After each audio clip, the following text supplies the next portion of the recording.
আমি এভাবে বলবো যে ইমেল মার্কেটিং হচ্ছে just like cruise missile.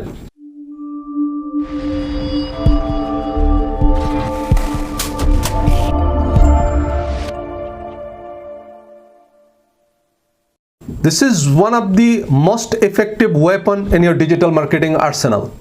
But at the same time, email একদম ক্রুজ মিসাইলের মতো সেন্সিটিভ, আপনার অনেক কেয়ারফুলি হ্যান্ডেল করতে হবে। এটার সামান্যতম মিসইউজ হলে কিন্তু আপনার ব্র্যান্ড ডেস্ট্রয়েড হয়ে যাবে।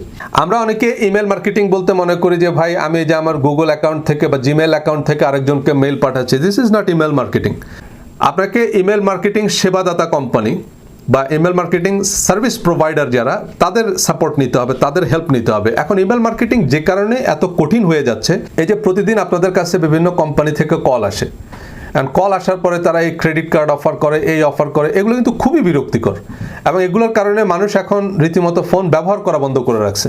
আমি এখানে ব্যবহার করতেছি AT&Tর ফোন।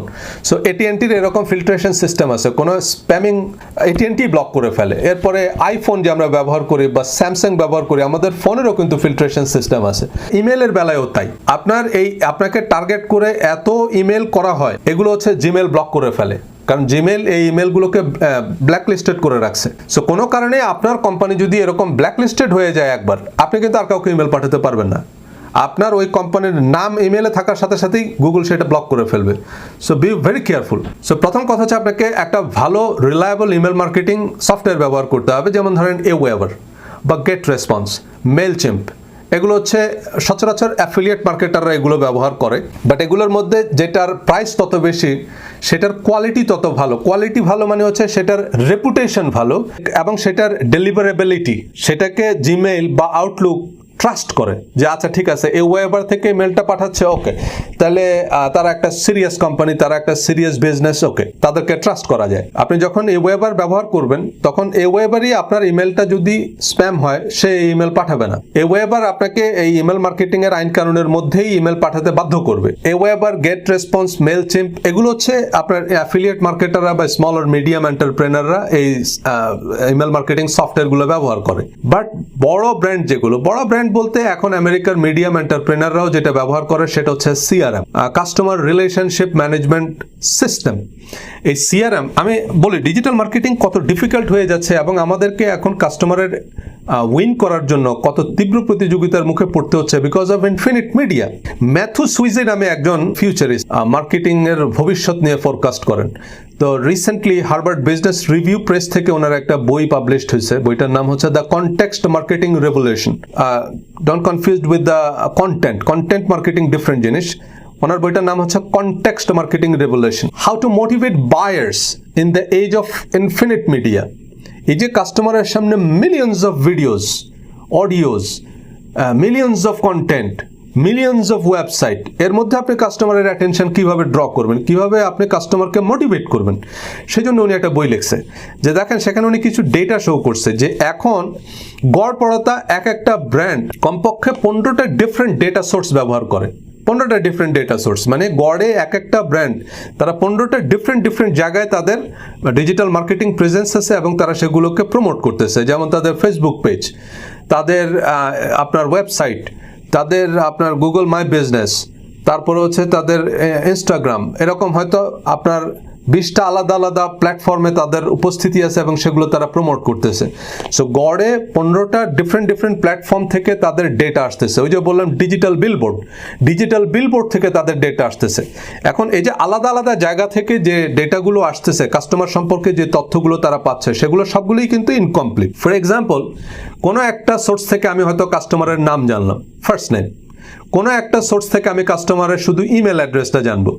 সো সেই সোর্সটা আমাকে কাস্টমার সম্পর্কে এটুকু তথ্য দিচ্ছে যে এই কাস্টমারটা হচ্ছে একটা ইমেল, নাথিং এলস, আমি আর কিছু কিন্তু জানতেছি না। বাট ডিজিটাল বিলবোর্ড থেকে আমি কাস্টমারের যে ডেটাটুকু জানতেছি সেটা হচ্ছে কাস্টমারের একটা ছবি।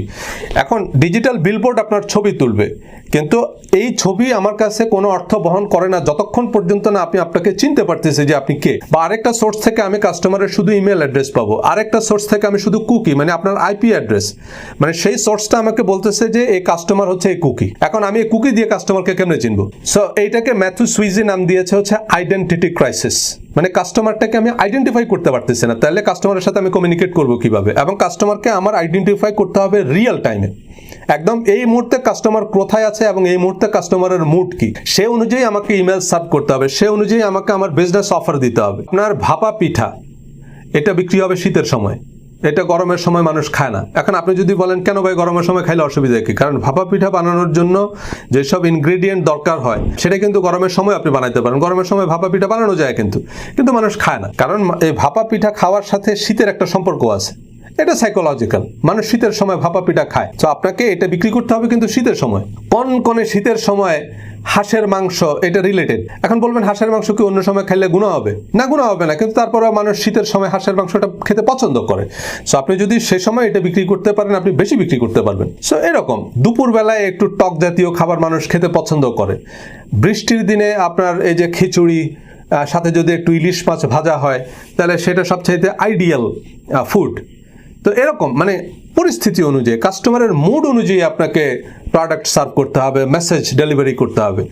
সো এখন এই কাস্টমারটাকে আমার কি করতে হবে? আইডেন্টিফাই করতে হবে, একটা কমপ্লিট কাস্টমার অ্যাভাটার ক্রিয়েট করতে হবে। এখন আমি যে 15টা ডিফারেন্ট সোর্স থেকে ডেটা পাচ্ছি, এগুলোকে আগে একটা প্ল্যাটফর্মে আনতে হবে, সেটাকে বলে ডিএমপি বা data management platform. So DMP গুলোর মধ্যে যেমন অ্যাডোবি অডিয়েন্স ম্যানেজার, এটা হচ্ছে একটা ডিএমপি, ডেটা ম্যানেজমেন্ট প্ল্যাটফর্ম। তারপরে আপনার ওরাকলের আছে ওরাকল ব্লু কাই, এগুলো হচ্ছে ডেটা ম্যানেজমেন্ট প্ল্যাটফর্ম। এখন এই ওরাকল ব্লু কাই বা আপনার এই অ্যাডোবি অডিয়েন্স ম্যানেজার, এগুলো জেনারেল ডেটা ম্যানেজমেন্ট প্ল্যাটফর্ম। এগুলো শুধু মার্কেটিং ছাড়াও অন্য ডেটা ম্যানেজমেন্টের পারপাসেও ব্যবহার হয়। যেমন ধরেন আপনি অ্যাকাউন্টিং ডেটা হতে পারে, সেটা ন্যাশনাল ডেটাবেস হতে পারে, মানে গভর্নমেন্ট ডেটাবেস, সেসবের ক্ষেত্রেও এই আপনার ডিএমপিগুলো ব্যবহার হতে পারে।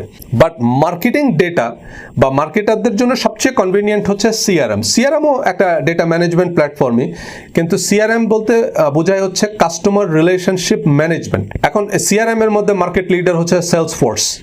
সেলসফোর্স একটা $1 বিলিয়ন কোম্পানি, সো তারা হচ্ছে সিআরএম এর মার্কেট লিডার। এছাড়াও আরও সিআরএম আছে, যেমন মাইক্রোসফটের আছে হচ্ছে মাইক্রোসফট ডাইনামিক, তারপরে আপনার আইবিএম এর আছে আইবিএম ওয়াটসন। এখন আইবিএম ওয়াটসন সরাসরি সিআরএম না, কিন্তু তারা সিআরএম এর সাথে রিলেটেড যে টেকনোলজিগুলো সেসব টেকনোলজিক্যাল সাপোর্ট দেয় আইবিএম ওয়াটসন। যেমন ধরেন গ্রামীণ ফোন হচ্ছে ফোন বিক্রি করে, কিন্তু জিএসএম সেটা আরেকটা টেকনোলজি, তাদের কাস্টমার হচ্ছে গ্রামীণ ফোন, তারা গ্রামীণ ফোনকে প্রযুক্তিগত সহায়তা দিচ্ছে। সো আইবিএম ওয়াটসন হচ্ছে এরকম, তারা সিআরএম গুলোর যে আর্টিফিশিয়াল ইন্টেলিজেন্স সাপোর্ট দরকার সেটা দেয় আইবিএম ওয়াটসন। দেন এছাড়া হাবস্পট আছে, সেটা আরেকটা পপুলার, বিশেষ করে স্মল অ্যান্ড মিডিয়াম এন্টারপ্রেনারদের জন্য আরেকটা অল্টারনেটিভ হচ্ছে আপনার হাবস্পট। এছাড়া সুগার আছে আরেকটা সিআরএম। এখন এই কাস্টমার রিলেশনশিপ ম্যানেজমেন্ট প্ল্যাটফর্ম সেগুলো যেটা করবে, এই 15টা different data, not only different data source. আপনার অ্যাভারেজে একটা ব্র্যান্ড এখন 40টা ডিফারেন্ট টুল বা টেকনোলজি বা অ্যাপ ব্যবহার করে তাদের এই ডিজিটাল মার্কেটিং এর জন্য। এখন এই প্রত্যেকটা আলাদা টুল থেকে যে ডেটাগুলো আসতেছে, যে ইনফরমেশনগুলো আসতেছে, সে সবগুলোকে আপনার আগে একটা জায়গায় আনতে হবে, নাহলে আপনি ফিগার আউট করতে পারবেন না, কারণ সব জায়গা থেকে আপনি বিক্ষিপ্ত ডেটা পাবেন। সো এই জন্য ডেটা ম্যানেজমেন্ট প্ল্যাটফর্ম বা সিআরএম প্ল্যাটফর্ম ব্যবহার করতে হয়। তো সেখানে আসার পর সিআরএম হচ্ছে এই সবগুলো জিনিসকে আর্টিফিশিয়াল ইন্টেলিজেন্স টেকনোলজিতে এই কাস্টমারের সব কিছু, মানে এই সবগুলো পিস অফ পাজল, এগুলোকে একসাথ করে পুরো কাস্টমার অ্যাভাটারটা আপনাকে দেখাবে। যেমন ওই যে আপনি বিলবোর্ড থেকে কাস্টমারের যে ছবি পেলেন, এটা সিআরএম সিস্টেমে দেওয়ার সাথে সাথে সিআরএম সেটা ফেসবুকের সাথে মিলায়া বলে দিবে যে এই লোকের নাম হচ্ছে মোহাম্মদ ফারুক। আচ্ছা, আমি কিন্তু লোকের চেহারার সাথে কিন্তু তার পুরো ফেসবুক প্রোফাইল লিঙ্ক করে ফেললাম। কারণ ওই যে ফেসবুকে দেখবেন, ফেসবুকে একটা ছবি অ্যাড করলে ফেসবুক আপনাকে খালি অসওয়াসা দেয় যে ট্যাগ করো, মানে ট্যাগ করলে এই যে আপনি ট্যাগ করতেছেন যে এই যে লোকটার নাম হচ্ছে সজল রোশন, আপনি আমাকে ট্যাগ করে দিলেন আমার ছবির উপরে। এখান থেকে ফেসবুক আমার চেহারার প্রত্যেকটা অ্যাঙ্গেল ফেসবুক সিস্টেম আস্তে আস্তে অ্যাকোয়ার করে। যেই অ্যাঙ্গেলেই আপনি আমার ছবি তোলেন, ফেসবুক আমাকে চিনতে পারবে। কারণ হচ্ছে ওই যে যত মানুষ আমার ছবি ফেসবুকে আপলোড করছে, তারা আমাকে ট্যাগ করছে, এখান থেকে তারা ফেসবুককে চিনিয়ে দিচ্ছে যে এই লোকটা কে। সো আপনি কোনো একটা সোর্স থেকে, এখন কোনো একটা বিলবোর্ড থেকে যখন আপনি আমার একটা ছবি পাবেন, আপনি সিআরএম সিস্টেমে দেওয়ার সাথে সাথে ওই সিআরএম সিস্টেম আপনাকে বলে দিবে যে এই লোকের নাম সজল রোশন। এবং এরপরে আবার আপনার আরেকটা ওয়েবসাইট থেকে আপনি আমার আইপি পেলেন, এবার সিআরএম আপনাকে সেই আইপি দিয়ে বলে দিচ্ছে যে এই লোক নিউ ইয়র্কে থাকে। তারপরে আবার জিমেইল থেকে আপনি আমার ডেটা পেলেন, সেই জিমেইল বলে দিচ্ছে যে এই লোকের বয়স কত, সে বলে দিচ্ছে আমার ফার্স্ট নেম কি, লাস্ট নেম কি। এবং আমি যে আমার যে গুগল ম্যাপস, সেই ম্যাপস আপনাকে বলে দিচ্ছে যে আমি এই মুহূর্তে কোথায় আছি, আমি কোথা থেকে কোথায় যাচ্ছি।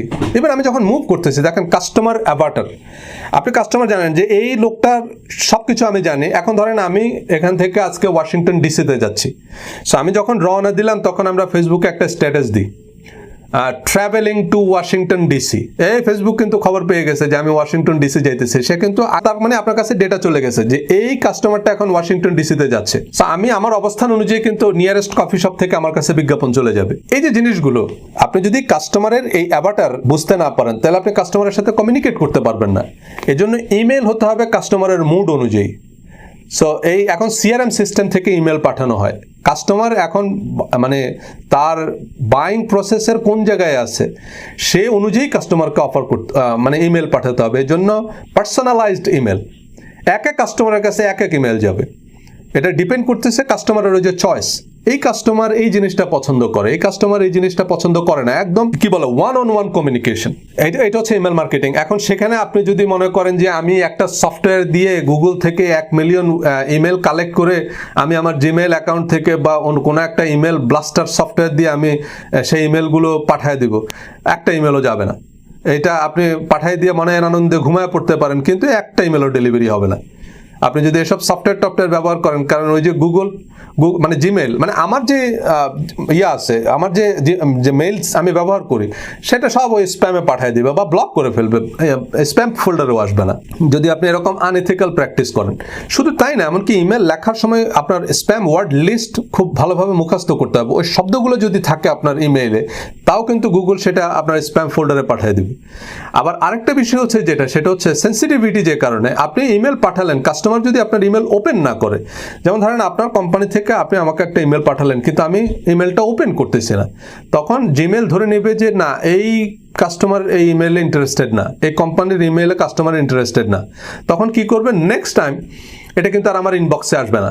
আমি যদি 2-3 বার আপনার ইমেল ওপেন না করি, তখন 4th টাইম কিন্তু এই ইমেলটা চলে যাবে সরাসরি জাঙ্ক ফোল্ডারে, সরাসরি কিন্তু এটা স্প্যাম ফোল্ডারে চলে যাবে যে এই কাস্টমার ইন্টারেস্টেড না। তাহলে আপনাকে এমন ইমেল পাঠাইতে হবে যেটা আমি ওপেন করব। তা খামাখা ইমেল পাঠায় আপনার কাস্টমার নষ্ট করার দরকার নেই। কিন্তু আপনি কাস্টমার তৈরি করতে না পারলেও, কাস্টমার উইন করতে না পারলেও কাস্টমার নষ্ট করেন না। আমাদের এর পরের যে লেসনটা সেটা হচ্ছে analyse and adapt, developing A well thought out and flexible plan. দেখেন আপনার এই ডিজিটাল মার্কেটিং এ প্ল্যানিংটা ইম্পর্টেন্ট। টেকনোলজি কিন্তু কোনো ডিফিকাল্ট কিছু না, technology very simple, very easy to use. But যে কারণে আমরা ডিজিটাল মার্কেটিংয়ে ফেল করি সেটা হচ্ছে আমরা আমাদের ডিজিটাল মার্কেটিংয়ের প্ল্যান করতে ফেল করছি। কারণ ডিজিটাল মার্কেটিংয়ে আপনাকে মার্কেটিং বুঝতে হবে আগে, আপনাকে বিজনেস বুঝতে হবে। আপনি যদি বিজনেস না বুঝেন, আপনি যদি মার্কেটিং না বুঝেন, আপনি বিজনেস নষ্ট করবেন। দেখেন অনেকে মাল্টি লেভেল মার্কেটিং করতেছে, কিন্তু মাল্টি লেভেল মার্কেটিংটা কিন্তু মার্কেটিং। এখন আপনি যদি আপনার যদি বিজনেস মাইন্ডসেট না থাকে, আপনার যদি মার্কেটিং মাইন্ডসেট না থাকে, আপনি কিন্তু পুরো বিজনেসটা নষ্ট করবেন। তখন রেপুটেশন নষ্ট হয় হচ্ছে MLM এর, তখন রেপুটেশন নষ্ট হয় ডিজিটাল মার্কেটিং এর। কারণ অনলাইনে আমরা এত আনএথিক্যাল প্র্যাকটিস করি, আমরা ডিজিটাল মার্কেটিং মনে করি আরেকজনের ফেসবুক অ্যাকাউন্ট হ্যাক করার নাম হচ্ছে digital marketing.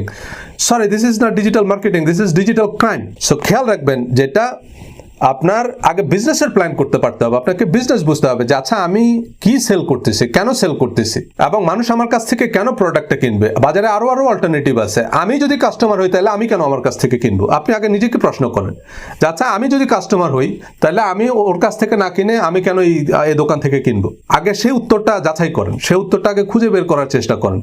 So developing A well thought out and flexible plan. আপনার আবেগ এবং বিবেক দুইটার সমন্বয় থাকতে হবে। বিজনেস শুধু ইমোশনালি করলে হবে না, শুধু ইমোশন দিয়ে আপনি বিজনেসে উইন করতে পারবেন না। শুধু মোটিভেশন মানে কি, আপনাকে রিয়েলিস্টিক প্ল্যান করতে হবে।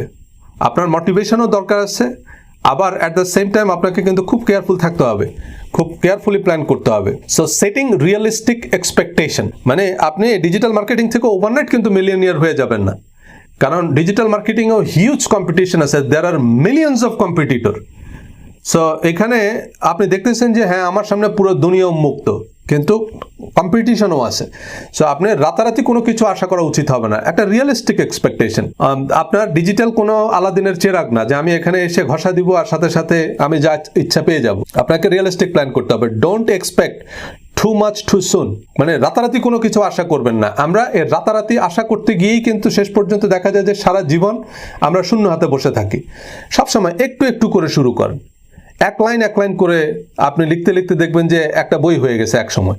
একটু একটু করে করতে করতে দেখবেন যে অনেক বড় কাজ আপনি শেষ করে ফেলছেন। কিন্তু রাতারাতি সব কিছু আশা করবেন না, রাতারাতি করা যাবে না কোনো কিছু, রাতারাতি হবে না। It takes time to search engines to find you. দেখেন, আপনি যদি সার্চ ইঞ্জিনেও একটা অবস্থান তৈরি করতে চান, তো সার্চ ইঞ্জিন আপনাকে খুঁজে পেতে কিন্তু একটু সময় লাগবে, কারণ সার্চ ইঞ্জিন আপনাকে টেস্ট করবে। সার্চ ইঞ্জিন বলতে বেসিক্যালি সার্চ ইঞ্জিনের যারা ইউজার। এখন আজকে মার্কেটে ধরেন একটা নতুন পত্রিকা আসছে, তো কালকে থেকে কি আপনি সেই পত্রিকা কেনা শুরু করবেন? আপনি বলবেন যে না, ঠিক আছে, তোমরা মার্কেটে আসছো, ওয়েলকাম, দেখি তোমরা ব্যবসা করতে থাকো, কতদিন করতে পারো। দেন আপনি হয়তো দেখলেন যে না, 2 বছর 3 বছর পরে দেখলেন যে না, তারা ভালো করতেছে, যে না, তারা মার্কেটে আছে এবং তারা দিন দিন উন্নতি করতেছে, সেখানে ভালো ভালো। তখন হয়তো আপনি চিন্তা করলেন যে না, ঠিক আছে, আমি তাহলে আজকে থেকে এই নতুন পত্রিকাটা পড়বো, বা নতুন পত্রিকাটাকে আমি এখন একটু সিরিয়াসলি নেওয়ার সময় আসছে। মানে কাস্টমার হিসাবে আপনি তাদেরকে একটু অবজার্ভ করবেন। সো এই সার্চ ইঞ্জিনের যারা ইউজার তারা অবজার্ভ করে। সো সার্চ ইঞ্জিন কিন্তু টেকনোলজি, ইউজাররা আপনাকে টেস্ট করবে। সেই টেস্টে যদি আপনি উত্তীর্ণ হন, আস্তে আস্তে আপনি সার্চ ইঞ্জিনের প্রথম পাতায় আসবেন। কিন্তু আমরা সার্চ ইঞ্জিন বলতে গুগলকে বুঝি, গুগল না, কিন্তু গুগলের যারা ইউজার, ওই অপর সাইডে কিন্তু মানুষ, সে মানুষগুলোকে চিন্তা করতে হবে, সে মানুষগুলো কি খুঁজতেছে, সে মানুষের উপযোগী করে আপনাকে কন্টেন্ট ক্রিয়েট করতে হবে। মানুষ যদি আপনাকে চায়, তো সার্চ ইঞ্জিন আপনাকে প্রমোট করতে বাধ্য। মানুষ যেহেতু হিরো আলমকে খুঁজতেছে সার্চ ইঞ্জিনে, সো সার্চ ইঞ্জিন হিরো আলমকে সার্ভ করবে, ডাজন্ট ম্যাটার। তাহলে এটা হচ্ছে মানুষ ডিমান্ড ক্রিয়েট করতেছে। মানুষ যখন আপনার কন্টেন্ট খুঁজবে, তখন সার্চ ইঞ্জিন আপনার কন্টেন্ট সার্ভ করবে, নো ম্যাটার হোয়াট। প্রথম আলো কিন্তু হিরো আলমকে নিয়ে নিউজ করে, কারণ হচ্ছে মানুষ হিরো আলমের নিউজ পড়ে, সেটা যে কারণেই পড়ুক। গুগলকে শুধু টেকনোলজি হিসাবে চিন্তা করলে হবে না। গুগল মানে হচ্ছে গুগলের যারা ইউজার। আপনি যখন সার্চ ইঞ্জিন অপটিমাইজেশন কথাটা চিন্তা করবেন, তখন চিন্তা করবেন বেসিক্যালি সার্চ ইঞ্জিনের যারা ইউজার, সার্চ ইঞ্জিন যারা ইউজ করে, যারা গুগলের ইউজার, তাদের পছন্দ অনুযায়ী আমাকে কন্টেন্ট ক্রিয়েট করতে হবে। আর তারা যদি আমাকে অ্যাকসেপ্ট করে, সেটাই হচ্ছে আমার Google ranking. For you to implement and improve your digital marketing plan, এবং আপনার নিজের জন্যও কিন্তু আপনার ডিজিটাল মার্কেটিং প্ল্যানটাকে ইমপ্রুভ করা বা ইমপ্লিমেন্ট করতে সময় লাগবে। আপনি ডিজিটাল মার্কেটিং আজকে নতুন শুরু করলেন, তো অনেক টার্মস জার্গন এগুলো আপনার কাছে নতুন মনে হবে, শুরু করতে গিয়ে ভুল হবে। যেটা একরকম চিন্তা করছেন, হ্যাঁ, সে ভুল থেকেই আপনি শিখবেন। সে ভুল থেকে আপনি বুঝলেন, ও আচ্ছা, এটা এভাবে কাজ করে না, এটাকে একটু ভিন্নভাবে চেষ্টা করি। আচ্ছা, আমার এই কিওয়ার্ডটা কাজ করতেছে না, আমি তাহলে একটু ভিন্ন কিওয়ার্ডে চেষ্টা করি। এভাবে করতে করতে আপনি একটা সময় পেয়ে যাবেন যে হ্যাঁ, এটা আমার কাজ করতেছে। অনলাইনে ক্যাম্পেইন বলতে কি, আমরা 10টা ক্যাম্পেইন সেট করতেছি, এর মধ্যে হয়তো আমি একটা ক্যাম্পেইন সাকসেসফুল পেয়ে গেলাম, আর হয়তো আমার 5টা ক্যাম্পেইন ফেল করতেছে। আমরা A/B টেস্টিং করি। অনলাইনে ফেসবুকে আমরা 2টা অ্যাড সেট করি, 3টা অ্যাড সেট করি। এর মধ্যে যখন আমি দেখি যে আমার এই অ্যাড সেটটা ভালো কাজ করতেছে, বাকি 2টা আমি ডিসকন্টিনিউ করে দিয়ে আমি যেটা ভালো কাজ করতেছে সেখানে বাজেট বাড়াচ্ছি। সো এগুলো হচ্ছে সবকিছু আপনাকে টেস্ট। আপনি প্ল্যান করবেন, যখন দেখবেন সেই প্ল্যানটা কাজ করতেছে না, চেঞ্জ করতে হবে, ইমপ্রুভ করবেন, এটা সময় লাগবে। A crucial part of any online plan is to measure what you are doing and make sure that's working. একটা মানে অনলাইন প্ল্যানের বেলায় সবচেয়ে গুরুত্বপূর্ণ যে জিনিসটা, সেটা মেজার করতে হবে। মানে আমি যা করতেছে সেটার মধ্যে কোনটা কাজ করতেছে, আমার ওয়েবসাইট থেকে আমার কি বিজনেস আসতেছে, আমার ফেসবুক পেজ থেকে কি বিজনেস আসতেছে। যদি দেখেন আপনার ফেসবুক পেজ থেকে বিজনেস আসতেছে, আপনার গুগল মাই বিজনেস সেখান থেকে আপনার বিজনেস আসতেছে, কিন্তু আপনার ওয়েবসাইট থেকে আপনার বিজনেস আসতেছে না, তাহলে আপনার খামাখা ওয়েবসাইট নিয়ে ওয়ারিড হওয়ার দরকার নেই, ওয়েবসাইট নিয়ে পড়ে থাকা দরকার নেই। Forget it, this is called analytics. এবং এই ডেটাগুলো আপনি কোথেকে পাবেন? অ্যানালিটিক্স থেকে। আপনার সব ডেটা আপনি সেখান থেকে পাবেন। It can show you how people are finding your website. Analytics আপনাকে বলে দিবে যে মানুষ কোন কোন জায়গা থেকে আপনার ওয়েবসাইটটা খুঁজে পাচ্ছে। মেবি আপনার ওয়েবসাইট মানুষ ফেসবুকে শেয়ার করতেছে, সেখান থেকে একজন আপনার ওয়েবসাইটটা খুঁজে পেল। মানুষ যখন আপনার ওয়েবসাইটে আসবে, তখন তারা কি করতেছে, সেখান থেকে আপনি আপনার ওয়েবসাইটে কন্টেন্টগুলোকে সাজাতে পারবেন। আপনি দেখবেন যে আপনার ওয়েবসাইটের কোন কন্টেন্টটা কাস্টমার পড়তেছে, কোন ভিডিওটা কাস্টমার দেখতেছে, কোনটা দেখতেছে না, সে অনুযায়ী আপনি আপনার কন্টেন্ট প্ল্যান করতে পারবেন যে তাহলে আপনাকে কি ধরনের কন্টেন্ট ক্রিয়েট করতে হবে। কারণ আপনার কাস্টমার যেটা পছন্দ করে, আপনাকে সে অনুযায়ী কিন্তু যেতে হবে। কাস্টমার যেমন পছন্দ করবে, কারণ ওই যে বললাম, আমার প্রত্যেকটা অ্যাক্টিভিটিস হতে হবে কাস্টমারের পছন্দ অনুযায়ী। Adapting to changes and technology and your industry. আপনার ইন্ডাস্ট্রিতে নতুন নতুন টেকনোলজি আসতেছে, খেয়াল রাখবেন। টেকনোলজি কিন্তু প্রতিদিন নতুন টেকনোলজি আসতেছে। এই যে গুগল অ্যানালিটিক্সের বিকল্প আসতেছে, ফেসবুকের নতুন নতুন আপডেট আসতেছে, নতুন নতুন সোশ্যাল মিডিয়া আসতেছে, নতুন নতুন সোশ্যাল মিডিয়া ম্যানেজমেন্ট প্ল্যাটফর্ম আসতেছে। যেমন ধরেন, আপনার বিজনেসটা যদি সোশ্যাল মিডিয়ায় জন্য আইডিয়াল হয়। এবং আপনি চিন্তা করতেছেন যে আমি অনেকগুলো সোশ্যাল মিডিয়া প্রেজেন্ট, এখন আপনি 20টা সোশ্যাল মিডিয়া প্ল্যাটফর্ম তো আর একটা জায়গা থেকে মানে আলাদা আলাদাভাবে ম্যানেজ করা খুব ডিফিকাল্ট। সেক্ষেত্রে সোশ্যাল মিডিয়া ম্যানেজমেন্ট টুল বা সোশ্যাল মিডিয়া ম্যানেজমেন্ট ড্যাশবোর্ড আছে হুটসুইট। হুটসুইটে যদি আপনি একটা, হুটসুইট অবশ্য পেইড, আপনাকে সেজন্য মান্থলি পে করতে হবে, বাট যারা অনেকগুলো সোশ্যাল মিডিয়ায় প্রেজেন্ট তাদের জন্য হুটসুইট একটা আইডিয়াল অল্টারনেটিভ, কারণ এটা আপনার অনেক সময় সেভ করবে, অনেক কনভিনিয়েন্ট আপনার জন্য। সেখানে আপনি আপনার সবগুলো সোশ্যাল মিডিয়া অ্যাড করে এবং একটা ড্যাশবোর্ড থেকে আপনার সবগুলো সোশ্যাল মিডিয়ার পোস্ট, কমেন্ট সব কিছু ম্যানেজ করতে পারবেন। সো যাদের বিজনেস সোশ্যাল মিডিয়া কেন্দ্রিক, মানে যারা অনেক বেশি সোশ্যাল মিডিয়া একসাথে ব্যবহার করেন, তাদের জন্য হুটসুইট মাস্ট। সো আপনি এখন ইউটিউবে সার্চ করলেই হুটসুইট যদি আপনি ব্যবহার করতে চান টিউটোরিয়াল পেয়ে যাবেন। সো শুধু নামটা জানা জরুরি, আপনার বেসিক্যালি এই ইনফরমেশনটুকু যে আমি এটা কিভাবে করব। এখন এই যে এগুলোই হচ্ছে নিনজা টেকনিক। দেখেন আপনারা আমরা অনেক সময় কি করি যে বিভিন্ন ডিজিটাল মার্কেটিং গুরুদের হচ্ছে আমরা বিভিন্ন ডিজিটাল মার্কেটিং কোর্স কিনি, কারণ তারা সেখানে কিছু নিনজা টেকনিক শেখাবে। নিনজা টেকনিক আসলে কি? নিনজা টেকনিক এগুলো হচ্ছে ট্রেনিং মার্কেটিং বা ইনফরমেশন মার্কেটিং। সো কল্ড এরকম ডিজিটাল মার্কেটিং গুরু আমেরিকায়ও আছে। ওরা যেটা করে এই সিম্পল ইনফরমেশন গুলোই আপনাকে এমন ভাবে দিবে, হ্যাঁ, যে মানে কি একটা ইনফরমেশন যিনি দিয়ে ফেললো আর। হ্যাঁ, এখন এইটা এভাবে দেওয়ার কারণে অবশ্য কাস্টমার সেটাকে সেভাবে রিসিভ করে, সেভাবে গুরুত্বের সাথে নেয় আর কি। আমি যেরকম সহজ করে বলতেছি এর কারণে অনেক হয়তো খুব বেশি একটা আমলে নেয় না, যে এগুলো হয়তো কথার কথা। যেমন ধরেন ওই যে স্টার জলসা, সেখানে কি হয়, ওই যে আপনি সিম্পল একটা কথা, তারা হয়তো কোথায় যাচ্ছ, বাজারে যাচ্ছি, কিন্তু এইটা কিন্তু স্টার জলসায় এত সহজে বলবে না। ওই কোথায় যাচ্ছ এটার পরে কিন্তু দেখবেন যে আকাশে বিদ্যুৎ চমকাইতেছে, এরপরে বাজারে যাচ্ছি বলার পরে দেখবেন ঠাডা পড়তেছে ডানে বামে। তো এর মানে কি জানি একটা ভয়ঙ্কর কথা মনে হয় বলে ফেললো। এই আপনার এই নিনজা টেকনিক হচ্ছে এরকম, তারা এই টেকনিক গুলো দেওয়ার আগে এমন ভাবে বলবে আর কি, যে আমি এখন আপনাদেরকে এমন একটা টেকনিক বলে দিচ্ছি, হ্যাঁ, সেটা কি, সেটা হচ্ছে হুটসুইট। হ্যাঁ, এরপরেই ধরেন তোপধ্বনি হচ্ছে আর কি, এরপরে ধরেন বজ্রপাত হচ্ছে। সো সোশ্যাল মিডিয়া ম্যানেজমেন্ট টুল, সেরকম অনেক ইউজফুল টুল আছে। সো এটা হয়তো আপনি জানতেন না, যখন আপনি দেখবেন যে আপনার এটা দরকার, তখন আপনি চিন্তা করবেন আরে এখন তো আমার সোশ্যাল মিডিয়া ম্যানেজমেন্ট অনেক ইজি। হ্যাঁ, সেটার জন্য হয়তো আপনাকে পয়সা দেওয়া লাগতেছে, বাট এটা কস্ট ইফেক্টিভ।